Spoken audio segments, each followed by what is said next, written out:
The bodies of the aid workers killed by an Israeli airstrike were taken out of the Gaza Strip Wednesday through the Rafah crossing into Egypt.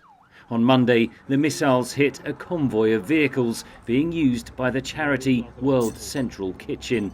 3 of the dead were British citizens: 57-year-old John Chapman, 47-year-old James Kirby and 33-year-old James Henderson. That the situation is increasingly intolerable, and what we urgently need to see is a thorough, transparent investigation into what has happened, but also a dramatic increase in the amount of aid getting into Gaza. The British Prime Minister rejected opposition calls to consider halting arms sales to Israel.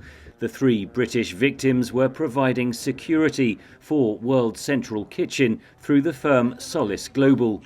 We have looked very closely already at everything that preceded and went on after the incident.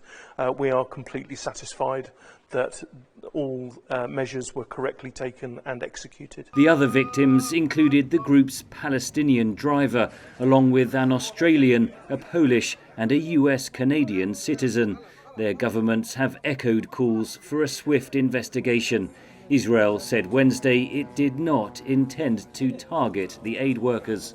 It was a mistake that followed a misidentification at night during a war in a very complex conditions. It shouldn't have happened. The organization Human Rights Watch rejected that explanation Wednesday. Israel's deadly attack on World Central Kitchen aid workers in Gaza displays the characteristics of a precision airstrike, indicating that the Israeli military intended to hit the vehicles. World Central Kitchen coordinated its coordinates and its movements with the Israeli government. Their vehicles were clearly marked. And the Israeli government, this is not an isolated incident. World Central Kitchen has suspended its operations in Gaza. Its founder said the attack was the direct result of a policy that squeezed humanitarian aid to desperate levels. Despite widespread accusations from aid agencies that Israel is obstructing relief supplies into Gaza, Israel denies it is blocking aid and blames the delays on Hamas, which it accuses of using hospitals and aid facilities as military bases.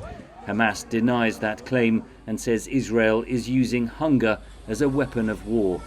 Henry Ridgwell, VOA News.